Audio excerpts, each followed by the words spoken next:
through the American wilderness on horseback. Actress Marie Bäumer and Hawk, the Mountain Man. 8 states, 4,000 miles, from the Mexican border to the Canadian one. Stories about cowboys and Indians, a journey through the wild heart of America.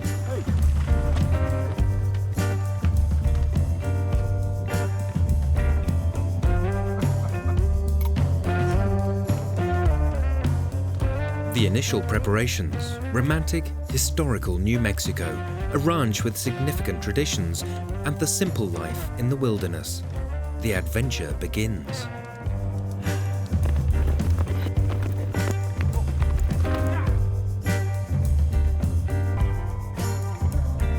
Today, from Arizona to New Mexico, in the saddle.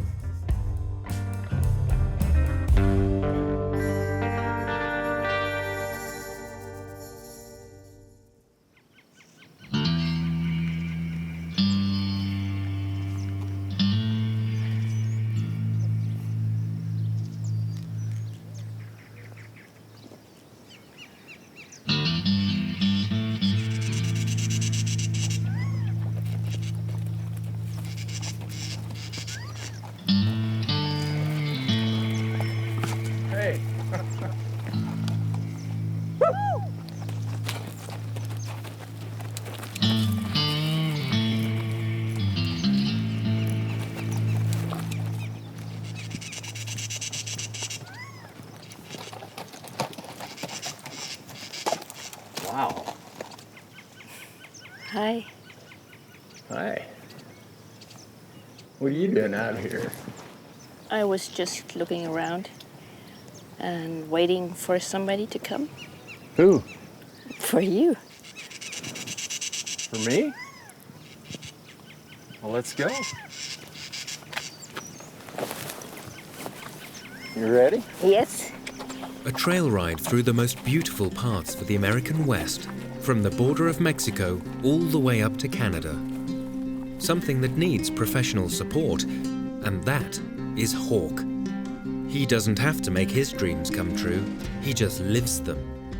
Since he was a young man, he has been roaming on horseback through the wilderness of North America, like one of the mountain men, the American trappers of the 19th century. Together with his horses, he has completely traversed this huge country. It took him more than a year. Hawk and Marie take just 6 weeks to travel the most beautiful and exciting parts of this trail.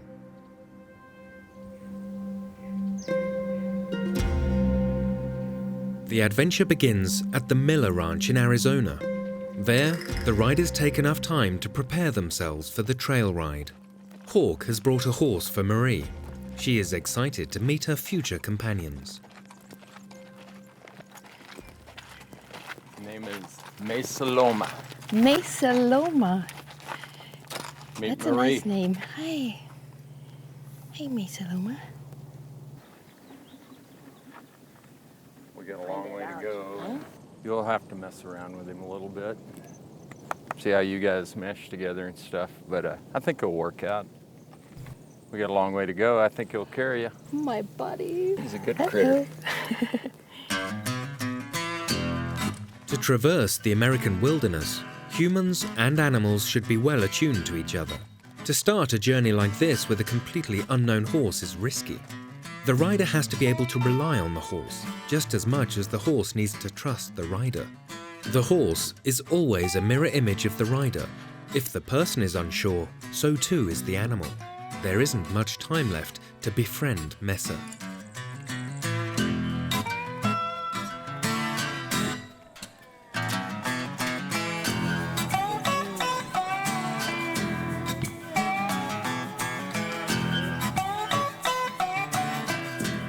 Yeah, that's good. Get his attention. Mesa is still a young, inexperienced horse. Hawk got the gelding from Californian desert Indians. It was important that the horse have stamina and can deal with the temperatures here in the Southwest. Everything else will come with time, if the chemistry is right.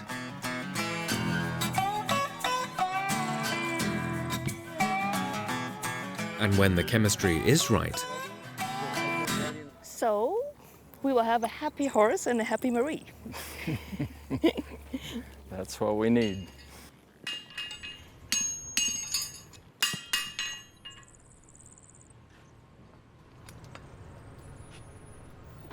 He's never been shod. Just trimmed. No. Good boy. Oh. Yeah. Oh. You're okay.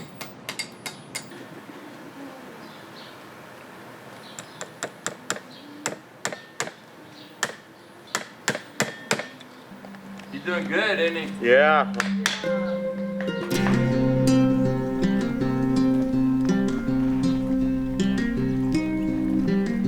There isn't much time left for preparation. The riders will only be taking the essentials with them: food, water, and camping equipment. For this, they need an extra horse, and packing all this is really an art.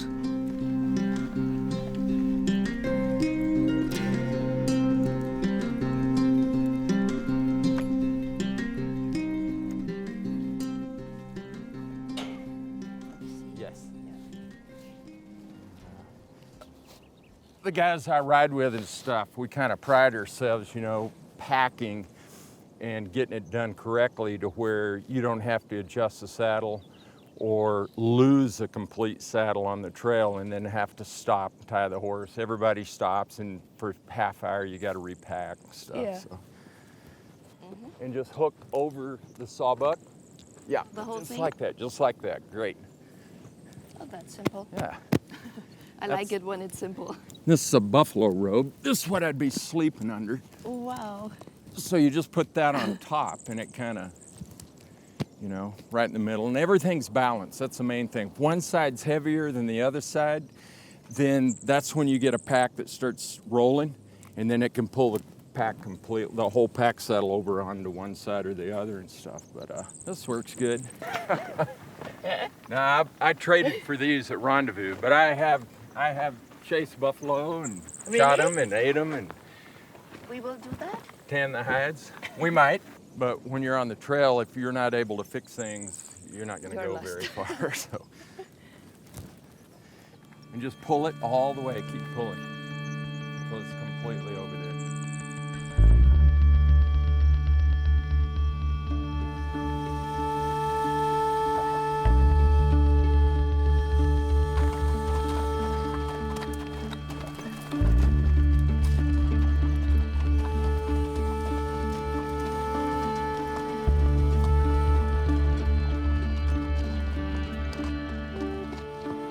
When you're in Montana, your day life, you wear clothes like this, or? No, usually I just wear jeans Yes. and t-shirts and stuff and mhm. everything. But every chance I get to put these on, I do it because You feel- it's in my heart. It's my Yes, passion. it's It's the- what I want to do. Yeah. As soon as I put them on, and if I get on my horse, I just You turn feel just into a this- different person. Yeah, Yeah, this kind of freedom and. I love it. And then I started going.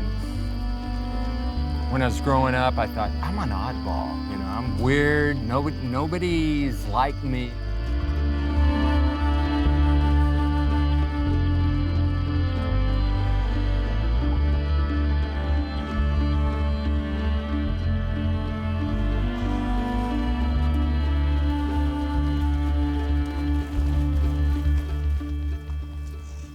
I will check if I find a black bread somewhere here, and then I make you a Leberwurstbrot. Oh yeah, I'd go Horse- for that. You think you remember how? Yes? Yeah? Yeah. But your mother made it, right? Yes, of course. Did And she it's teach always, you? Yes, but it's always different when she did it. Of course. Of course. More butter. Because mom made it. Exactly. What did you like to eat when you were a child? Candy. Salute. Salute. And there's even a smaller one there, so it goes boom, boom, boom. They get Yes. littler. And then it's like a golden bowl. I love that star. Look how bright it is. The next morning they start off into the Gila Wilderness, way south on the border with Mexico.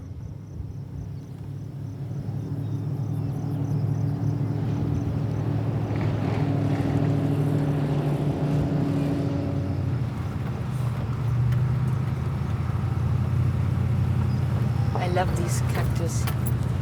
Yeah. I know. I like how on top they have the little, Yeah. see the little Yes. yellow flower? It's a yellow rose of Texas. It's called like that? Yeah? Yellow Rose of Texas. And there's a song, the yellow rose of Texas. Na, na, na, na, na. There's a yellow rose in Texas I'm going there to see. No other fella knows her, nobody, only me. She cried so when I left her, it like to broke my heart. And if we ever meet again,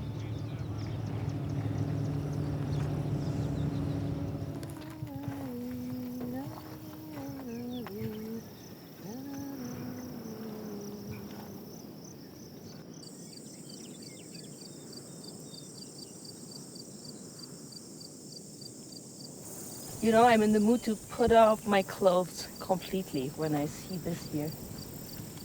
Can you start getting the horses out?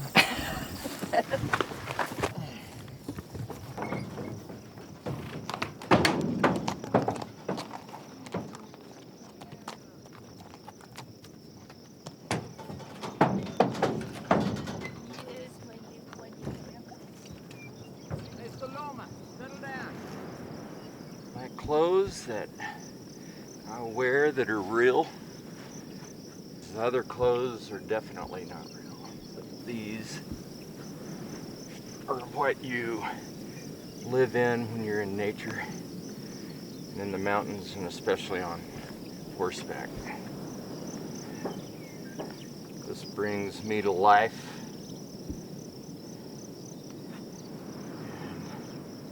I love being alive. Just needs a little time. Yeah, I know. I don't like being left alone. Yes, yes.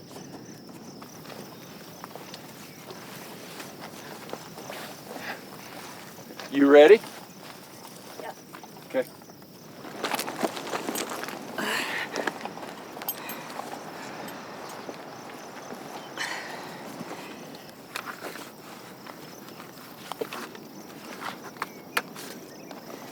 Un, deux, trois. This is not made for girls.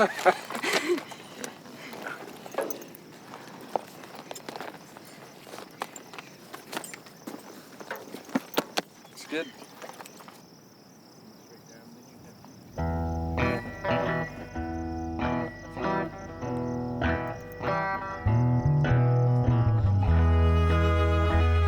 The Gila Wilderness was the first official nature reserve in America.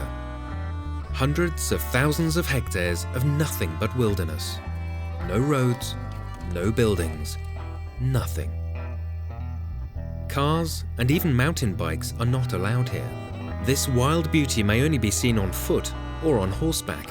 Even so, the authorities warn hikers not to go on the trails alone, with temperatures reaching over 40 degrees Celsius.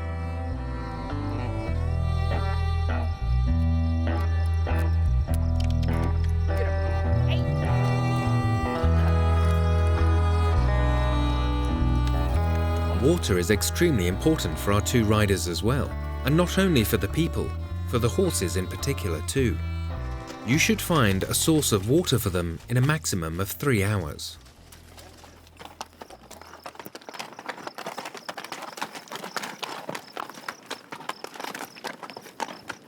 Whoa. We could dig right here maybe and find water. Here. Yeah, in the sand, if you dig deep enough, you can sometimes get water to come up because it's buried underneath. I would never ever have imagined that you could find some water here. Well, if we don't find water up here somewhere, then we'll come back here and dig and see what we can find. Okay. Okay. While you're To cross this wilderness alone can be life-threatening, a risk that many Mexican migrants have to take into account.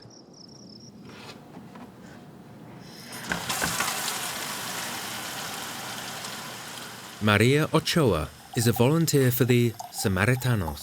She helps migrants to survive this dangerous flight to the land of opportunity, America. I am getting ready to go out on a desert trip, on a patrol trip, and I just loaded up the car to drop water in an area where migrants go through.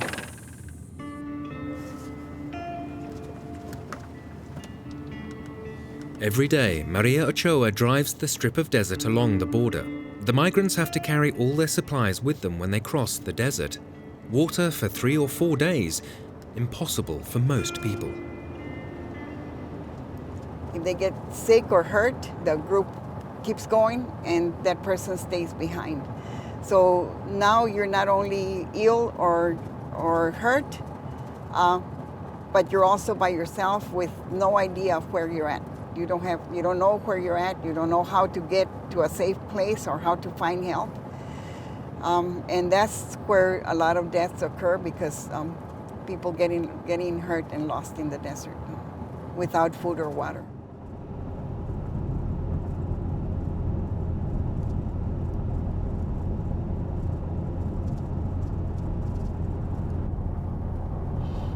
They used helicopters, they used horses, they used all-terrain vehicles out here, and they also used drones. Protecting the border costs Homeland Security a lot. The state alone has invested some 208 billion euros since 2001. The Border Patrol still enforces the immigration laws up to 160 kilometers from the border itself.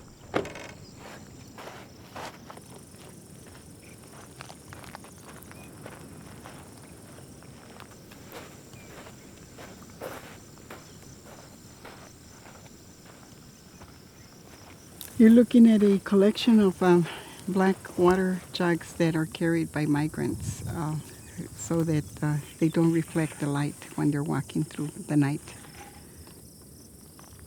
Sometimes we have found documents in bottles also, but I smelled it because sometimes when I felt the weight, I thought it might have liquid in it, and sometimes people urinate in them so they can drink from when they run out of water.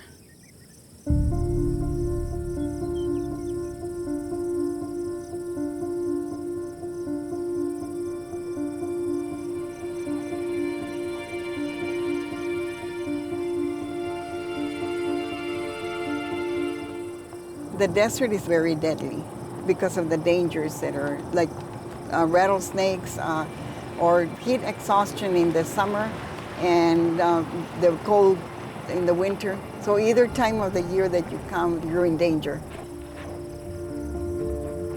A border fence separates Mexico from the USA, over 1,000 kilometers long and up to 5 meters high.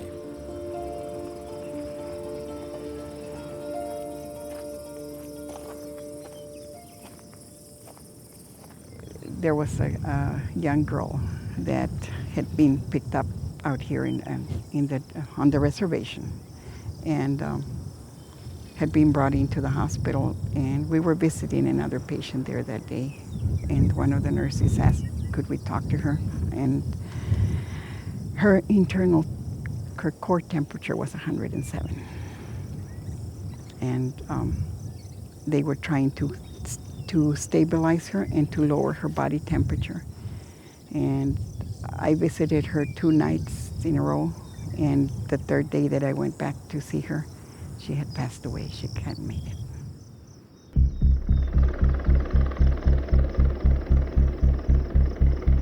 Dream destination USA.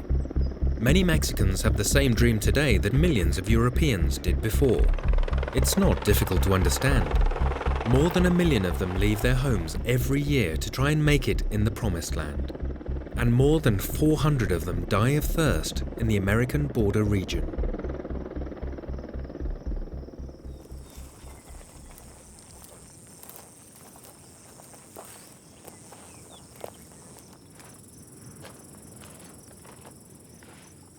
They dream of a new beginning.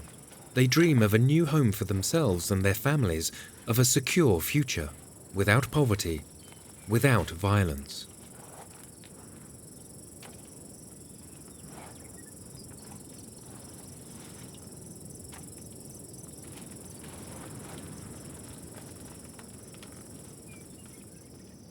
They don't come looking for riches. They don't come looking for expensive things. They're mostly driven by desperation,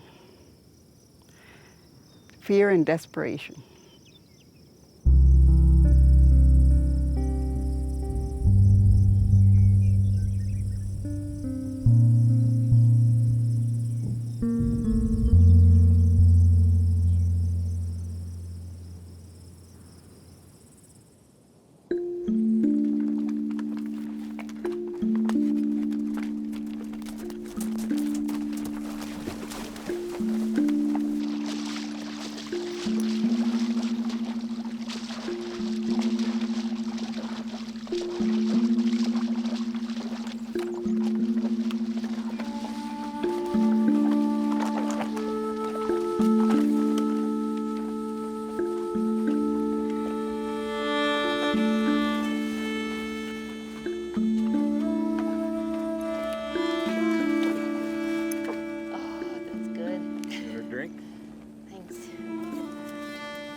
Saloma.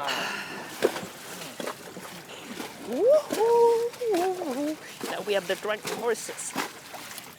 Up. Mesa. Mesa Loma. Ooh. Ooh. Ooh. Ooh. Hello there.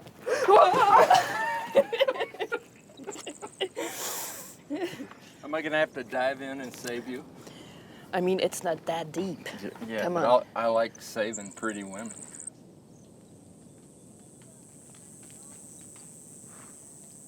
There is enough water for both horses and riders, since Hawk knows his way around the Gila. That is the foundation of trail riding in the wilderness. Trappers lived and trappers died. Mothers wept and widows cried. Trapper's life was a lonely thing. Served no man and he had no king.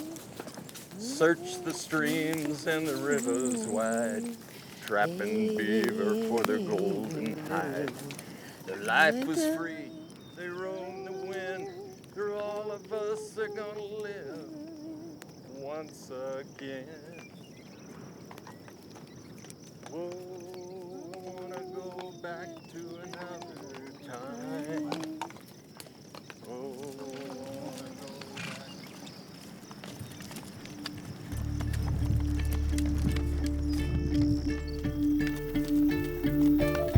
The Gila wilderness is exhausting for trail riders. Boulders and steep inclines force them to continually dismount and lead their horses. Hawk knows intuitively what you can expect from the animals.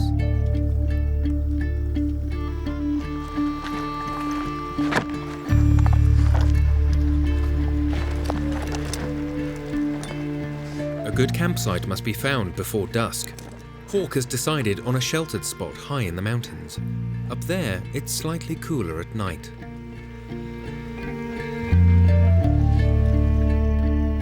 they burrow underneath the bark of the wood. They make little trails. It looks like Indian Yeah, Signs, and designs stuff. I know, I've always thought it was cool. It's so You peel off this bark, beautiful. it's all underneath. Wow. Yeah, it's little worms. Some worms are good. Creative. Yeah. I'm gonna get more firewood over here.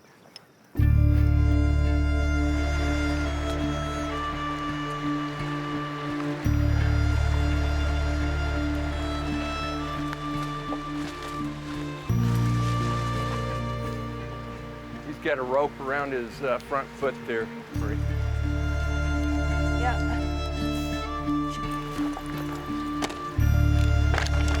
A campsite isn't complete without a fire. Hawk insists on lighting it the way mountain men do.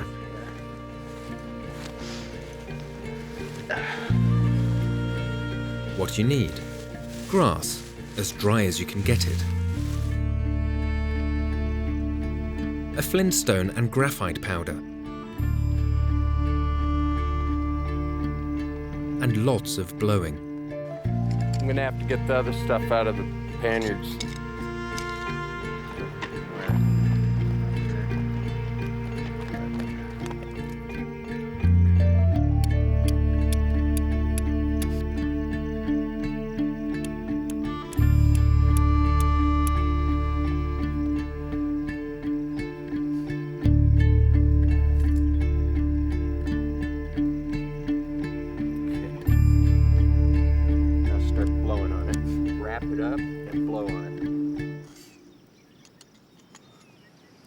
hard.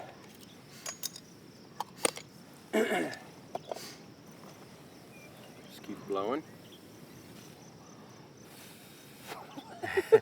Here, I'll help you. Hawke's yearning for a 19th century lifestyle has very little to do with the modern world. This man's defiance touched me, his will to live this intense life. So, we have fire.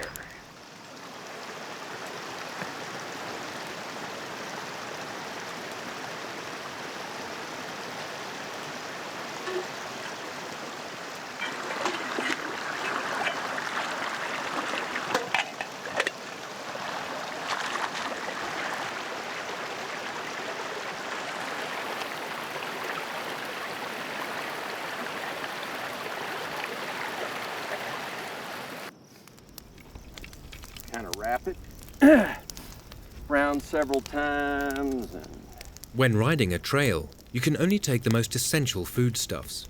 Soup made of stock cubes and some dried meat called jerky. Ooh, it gets hot.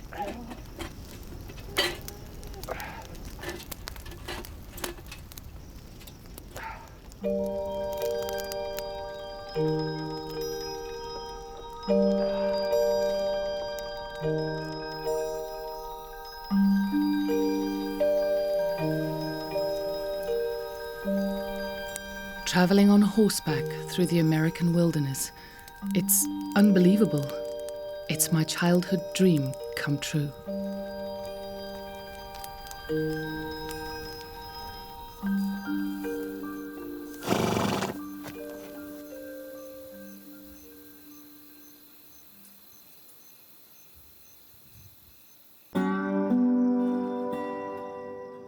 Cowboys and Indians. Serious history transformed into a Karl May romance. The New Mexico of today was the land of the Pueblos and the Apaches, a warlike nation that would not easily let their homes be taken from them by the white settlers.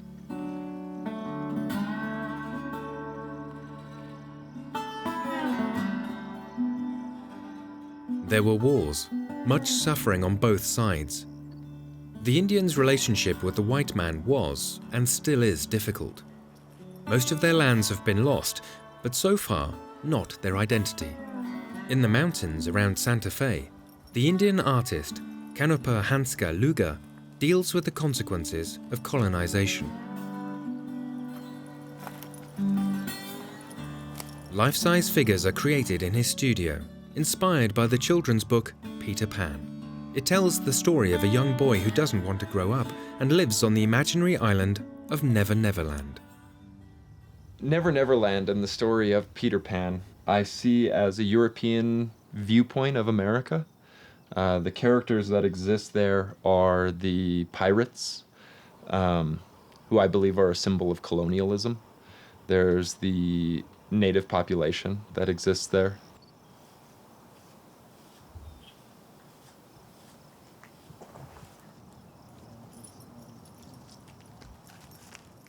I like this idea of the pirate in the Never Never Land story, particularly the Captain Hook character.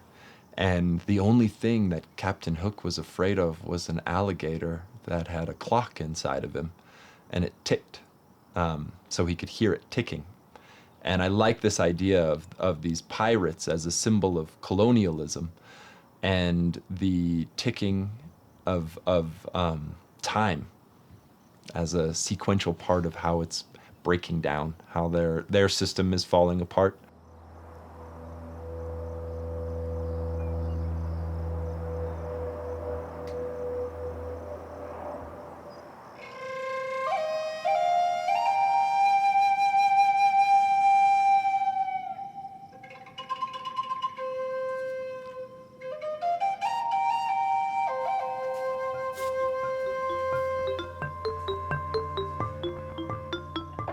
Canupa Hanska grew up on the Lakota Indian reservation, even though he also has Austrian and Norwegian roots.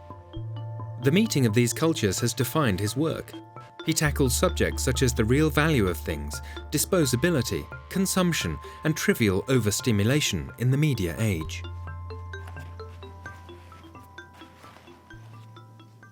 This piece is based on the nostalgia of, I guess, kind of our instant society that we live in, where we post everything on social media and put a 70s filter over the photograph and never really participate in the moment because we're too busy capturing it.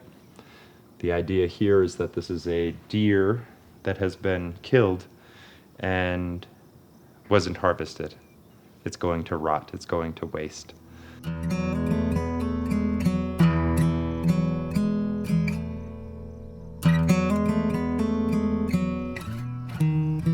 It is difficult for the indigenous culture to assert itself within the American way of life. How the world sees Indians is hampered today by so many cliches. Wow, you always amaze me with your new pieces you bring into the gallery. There's something going on with this woman over here, this female. I would say the most disturbing stereotype that Native peoples in the Americas have to deal with is this idea of us being gone, honestly. That we're dead, that there aren't any Indians left. Because of the stereotypes, the expectation is that we are, got our hair down and blowing, wearing buckskins, riding horseback with feathers in our hair. They don't recognize the fact that we live in the 21st century and we shop where you shop and we eat what you eat. And we still exist. We still thrive, really, even in this modern world. At any rate, we'll figure out the land when it gets here. I don't want to be preachy, you know. I don't want to have a seminar on the issue. I just want to exist, but I would love to be able to exist without a preconceived notion of who I am and what I'm supposed to be.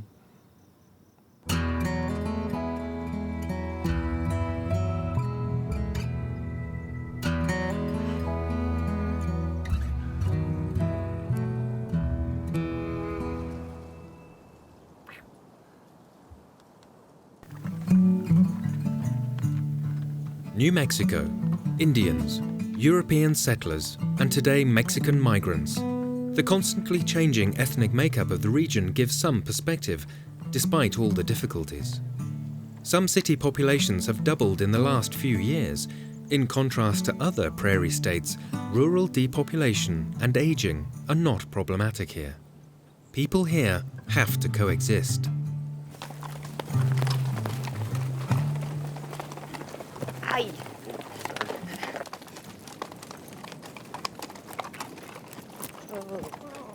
Howdy. How are you? I'm Hawk. I'm Amanda. Glad to meet you. Hi, nice to meet you, Marie. Hi. Can I help you with something? Thirsty? Yeah, we could handle something to drink if you have Water? something. Okay. Would Guys, be look like you've been a great. long way. Yeah, you mind if we get down for a minute? Go ahead. Thanks. Got a nice place here. Oh, thank you. How long you had it? It's been on our family I'm the 4th generation and my sons are the 5th. So, Wow, that's neat. yeah. My great-grandfather, Hugh McKean, came out here from Texas in 1888. He was trying to get his daughter away from a cowboy there. Are you serious? Yeah. Really? And he actually ended up following him and marrying his sister anyway. Wow. Didn't do a lot of good. So did they fight a lot of Indians They when he did. first got here? Yeah, his brother actually got killed by Apaches. Really? Oh, wow. Alma was first settled in 1879 was the first. And then that following year they had quite a few Indian raids. And yeah.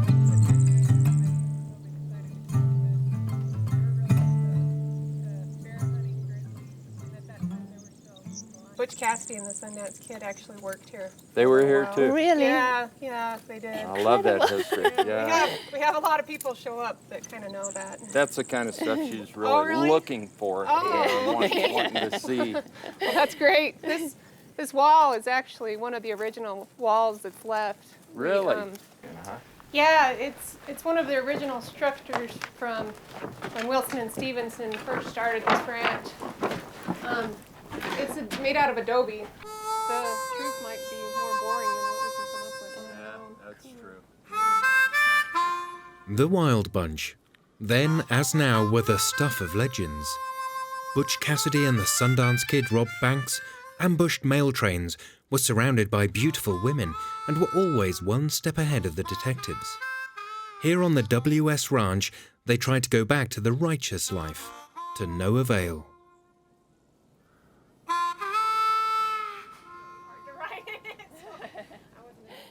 So he didn't do any robbing or anything around here, did Oh he? no, this is where he took care of his livelihood, and where he almost wanted to fit back into society and have friends and have a family, you know, and he kept that life separate from this, and tried to make this his sanctuary, the place where he. Business is business. Yeah, exactly. Okay. Yeah. Hawke reckons that if you concentrate and are open to it, you can empathise with what happened in the past. It speaks to you. Yes, somehow there was.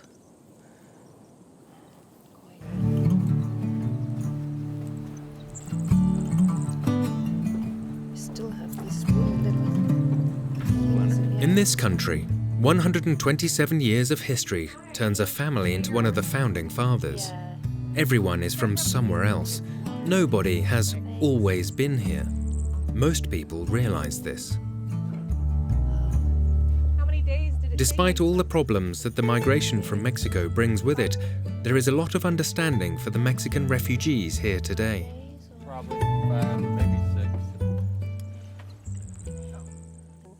I think my grandmother was 6 or 7 when they came up from Mexico. Still, people come up from Mexico, and the migrant workers, and they knew certain places they could stop. Right. There were safe places. It was almost like a road north. Yeah. And the word traveled between them, and they knew you could stop at these certain families and ask for help, and they would give you water, they'd give you food. Right. Those people loved the land, and they loved to take care of their families, and they were sending money home, and we all understood that, you know. We live outside of Fairbanks on the hillside, and up out of, actually when you get up out of the valley, that's where it's the farmers. It's the wild and free, it's the wide open spaces. It's very wild and free there too. We all desire, you know. But this still has a aura or a feeling about it, you know. Oh, and absolutely. it's carried on. It hasn't stopped. I mean, from the way it was back then to the way it is now, it's still that way. I mean, we still have our technology and stuff that creeps in.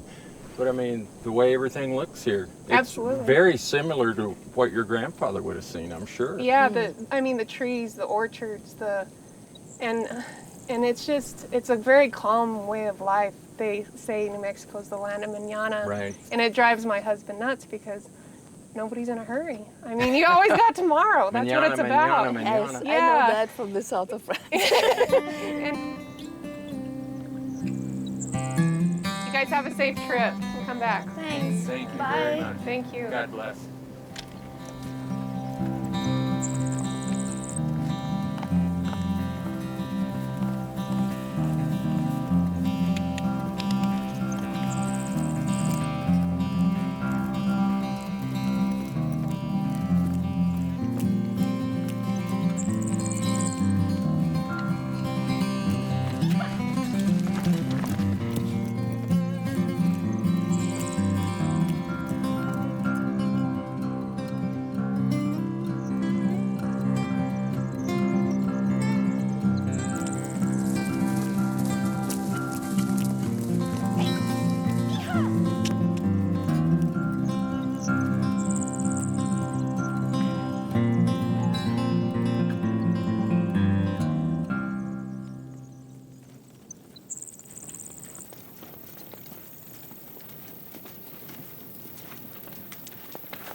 Don't you have a pillow or something I have nothing. for ladies in the nature? Oh.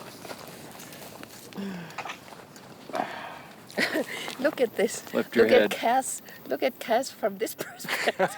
So, we should give him a voice. Funny. Lift up. looks like a camel. If I had known that, I wouldn't have come.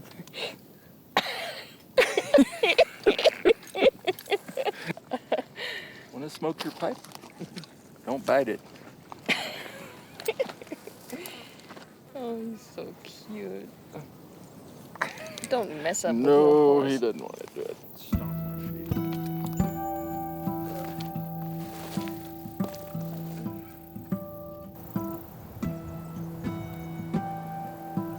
The Gila Wilderness. For Marie and Hawk, it is like a gift to be able to travel through this huge, untouched nature reserve. Not following the beaten track, but riding freely cross-country on a whim. It is a unique experience.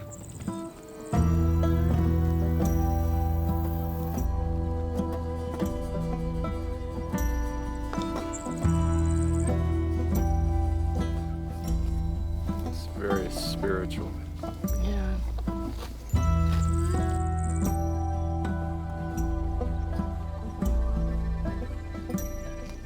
It's a spirit rock. Take that and chunk it out there when you have a special moment such as this sunset we're having. You know that you'll be the last person to ever touch that rock. Nobody else will ever find it or pick it up. Ever.